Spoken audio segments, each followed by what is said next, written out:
بسم اللہ الرحمن الرحیم۔ السلام علیکم ورحمۃ اللہ وبرکاتہ۔ اللہ تعالیٰ کی ذات سے قوی امید ہے تمام طلباء خیریت سے ہوں گے۔ کل آپ کو عملی کتاب حصہ الف سے متعلقہ جو کام کرنے کے لیے دیا گیا تھا یقیناً تمام بچوں نے کر لیا ہوگا۔ آج آپ کو عملی کتاب حصہ ب سے متعلقہ کام سمجھایا جائے گا۔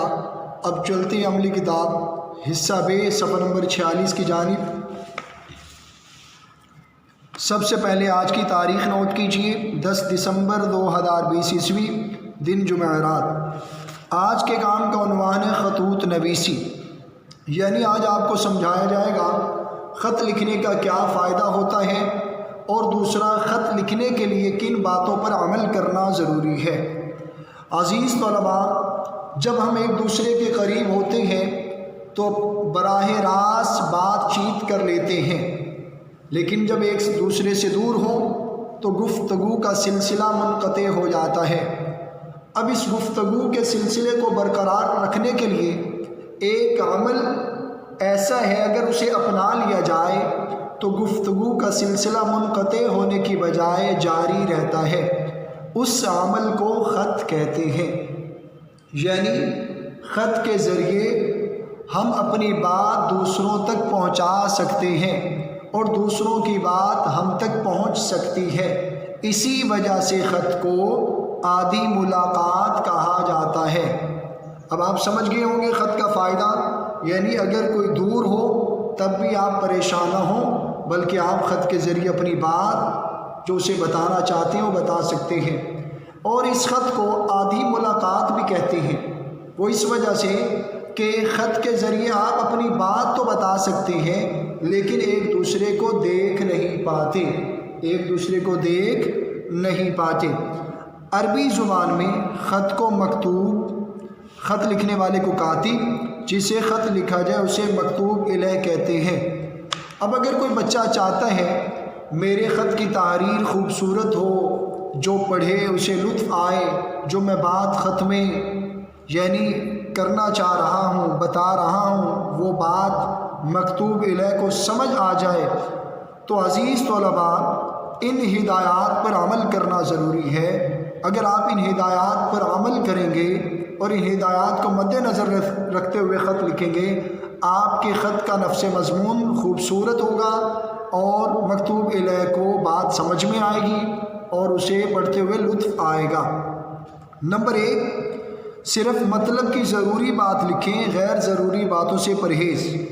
نمبر 2، خط میں ایسی کوئی بات نہ لکھیں جو بے مقصد ہو، اور نہ کوئی ایسی بات لکھیں جسے پڑھ کر مکتوب الیہ کی دل آزاری ہو۔ نمبر 3، خط میں پرتکلف انداز اختیار نہ کریں۔ نمبر 4، جو کچھ آپ کہنا چاہتے ہیں سادہ اور عام فہم الفاظ میں لکھ دیں۔ نمبر 5، اشعار وغیرہ کا استعمال بھی عام طور پر خط میں نہیں ہوتا، لہذا اس اشعار کے استعمال سے بھی پرہیز کریں۔ نمبر 6، مکتوب الیہ کے رشتے یا تعلق کو پیش نظر رکھتے ہوئے بات کی جائے۔ نمبر 7، خط کے آغاز میں حال احوال کا ذکر کریں۔ نمبر 8، خط کے درمیان میں خط لکھنے کا مقصد بیان کریں۔ نمبر 9، خط کے اختتام پر دعا کی درخواست، کوئی دعا یا دعائیہ کلمات لکھیں۔ نمبر 10، اس کے بعد بائیں طرف مکتوب الیہ کے رشتے، تعلق، مقام اور مرتبے کے مطابق الفاظ لکھ کر نیچے اپنا نام یا الف ب ج لکھ دیں۔ یہ تھی وہ ہدایات جو آپ کے خط کی تحریر کو 4 چاند لگا سکتی ہیں اگر آپ ان ہدایات کو مد نظر رکھتے ہوئے خط لکھیں گے۔ اب چلتے ہیں صفحہ نمبر 47 پر، جو آپ نے صفحہ نمبر 46 پر ہدایات پڑھی، ان ہدایات کا استعمال نمونہ خط میں آپ دیکھ لیں گے۔ جی، والدہ کے نام خط عیادت کے لیے۔ اب سب سے پہلی سطر میں دائیں طرف امتحانی مرکز، 20 ستمبر 2016 عیسوی۔ تو یہ بات ذہن میں رکھیے، جب آپ حقیقت میں خط لکھ رہے ہوں گے پھر آپ نے وہ مقام لکھنا ہے جہاں سے آپ خط لکھ رہے ہیں، اور جس دن آپ خط لکھ رہے ہیں اس دن کی تاریخ۔ لیکن جب آپ عملی کتاب میں لکھیں گے، پیپر میں لکھیں گے، پھر آپ امتحانی مرکز، فرضی تاریخ۔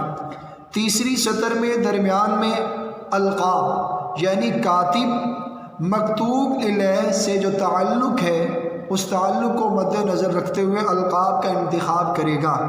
اب لکھنے والا یعنی کاتب بیٹا ہے تو اپنی والدہ کے نام خط لکھ رہا ہے تو پیاری امی جان ندائیہ کی علامت، آداب السلام علیکم ختمہ کی علامت۔ اب آپ دیکھ رہے ہیں پہلے پیراگراف کے اندر حال احوال بتائے گئے ہیں اور دوسرے پیراگراف کے اندر مدعا مقصد بتایا جا رہا ہے۔ اختتام آپ کا بیٹا الف بے جیم، تو الف بے جیم کے بارے میں بھی سن لیں کہ آپ عملی کتاب اور پیپر میں الف بے جیم حقیقت میں خط لکھیں گے، نام بھی لکھ سکتے ہیں۔ حقیقت میں آپ نام لکھیں گے اور عملی کتاب پیپر میں آپ الف بے جیم لکھیں گے۔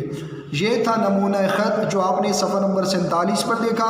اب آپ نے صفحہ نمبر 48 پر چچا کے نام خط لکھنا ہے بیمار پرسی کے لیے۔ بیمار پرسی کے لیے آپ نے صفحہ نمبر 47 پر پڑھا والدہ کے نام خط عیادت کے لیے، عیادت، بیمار پرسی، تیمارداری، ان تینوں کا ایک ہی مطلب ہے۔ عزیز طلباء، اب یہاں پر چچا کے نام خط لکھنا ہے۔ چچا سے جو تعلق ہے اس تعلق کو مد نظر رکھتے ہوئے القاب کا انتخاب، چچا جان، السلام علیکم۔ اب کاتب بھتیجا، اب آپ نے عیادت کے لیے، بیمار پرسی کے لیے خط لکھنا ہے چچا کے نام۔ آپ نے صفحہ نمبر 47 پر پڑھا، وہ بیٹے نے والدہ کے نام لکھا تھا، وہاں عیادت تھی، یہاں بیمار پرسی، دونوں کا ایک ہی مطلب ہے، صرف فرق چند الفاظ کا ہے۔ جیسے القاب و آداب میں آپ نے دیکھا چچا جان 47 پر امی جان، کاتب 48 پر بھتیجا، 47 پر بیٹا۔